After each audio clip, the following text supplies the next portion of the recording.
karena masnya laki-laki, kita punya satu kesamaan. Yang kesamaan itu sebenarnya sangat berbahaya. Sekitar tahun 2022, saya mungkin karena baru nge-boom ya sosial medianya, kemudian di tahun dari 2020, sehingga selama 22 tahun itu saya itu jadi menampung banyak sekali cerita orang lain. Jadi orang-orang yang datang curhat ke saya itu jadinya kayak betul-betul mempengaruhi psikologi saya. Jadi sering getar sendiri dan sebagainya. Karena ketika orang curhat, saya itu betul-betul merasa melihat dia dari POV dia. Ini ketika dia stres, saya ikutan stres. Dia sakit hati, saya juga ikutan sakit hati. Malam-malam overthinkingnya dia itu jadi overthinkingnya saya. Dan itu bukan 1-2 orang, menampung banyak orang. Hingga akhirnya perasaan yang kurang nyaman seperti ini itu betul-betul membuat saya tidak mau bercerita ke orang. Makanya kalau Mas perhatikan di postingan saya 1 tahun yang lalu atau 6 bulan yang lalu, saya gak ingat, saya sempat bahas tentang kesehatan mental pria. Caption saya agak panjang, silakan cek di feed saya, itu bisa Mas baca. Yang fotonya ada orang ganteng itu. Yang itu bisa dibaca captionnya. Tulisan itu muncul karena rasa sedih yang saya rasakan sekitar 2 tahun yang lalu. Dan akhirnya saya datang lewat psikologi online. Saya FOMO. Waktu itu di FYP saya ada orang yang lagi curhat ke psikolog tapi online. Dan saya ikut-ikutan aja. Saya jadi akhirnya ikut seminggu beberapa kali gitu. Beberapa minggu lebih tepatnya. Dan ternyata penyebab semua ini muncul adalah karena saya terlalu banyak menampung, tapi gak banyak cerita ke orang. Karena saya kesannya gak mau dilihat lemah, gak mau ngerepotin orang, dan gak mau dilihat lemah. Itu ternyata aib bagi kita sebagai cowok itu, Mas.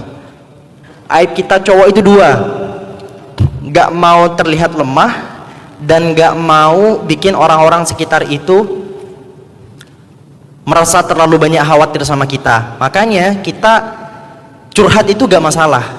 Kadang-kadang perlu support system di sekitar kita, entah itu sama cowoknya, kalau punya istri. Belum ya kayaknya.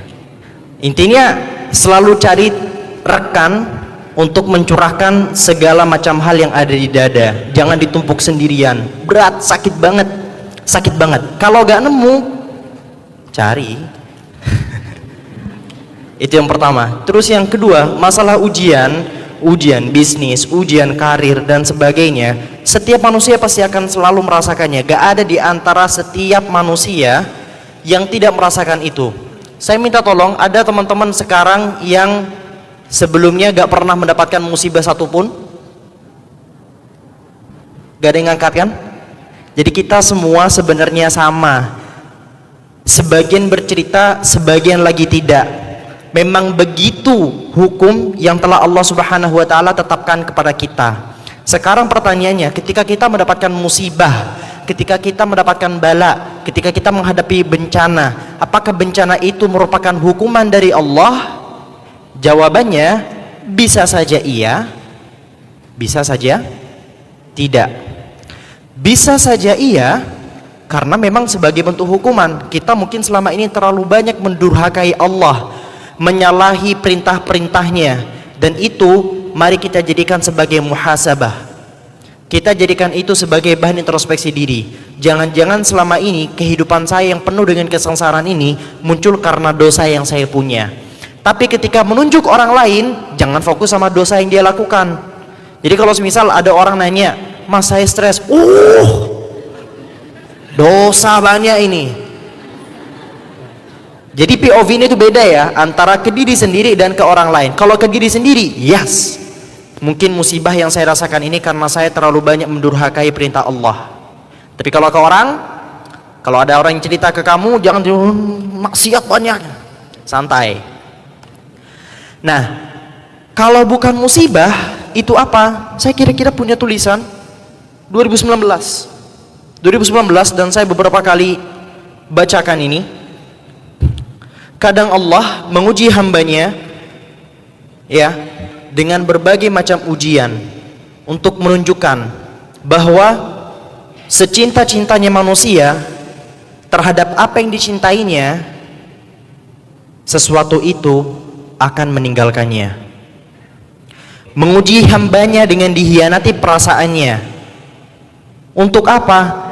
Agar kita tahu bahwa hanyalah Allah yang paling setia terhadap kita. Menguji hambanya dengan cintanya. Untuk apa? Agar kita tahu bahwa Allah selalu ada untuk kita kapanpun itu.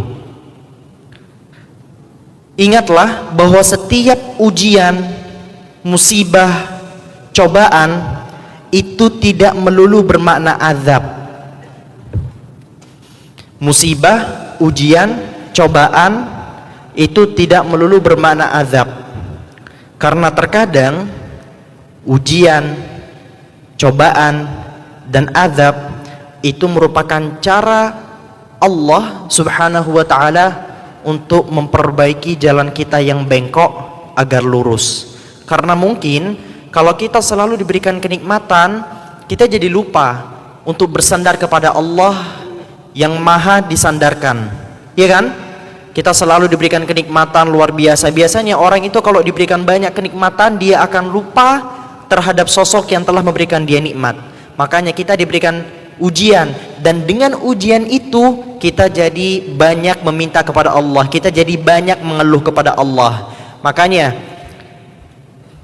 salah seorang ulama itu pernah menyebutkan, ketika aku menghadapi satu musibah, ketika aku menghadapi satu ujian, dan ujian itu tidak lepas dariku, setidaknya aku menjadikan Allah sebagai yang terdekat bagiku. Jadi ketika kita menghadapi ujian dan ujiannya gak selesai-selesai, setidaknya aku menjadikan Allah sebagai yang terdekat bagiku, sebagai wasilah untuk menghancurkan berbagai macam gundah gulana yang ada di hatiku.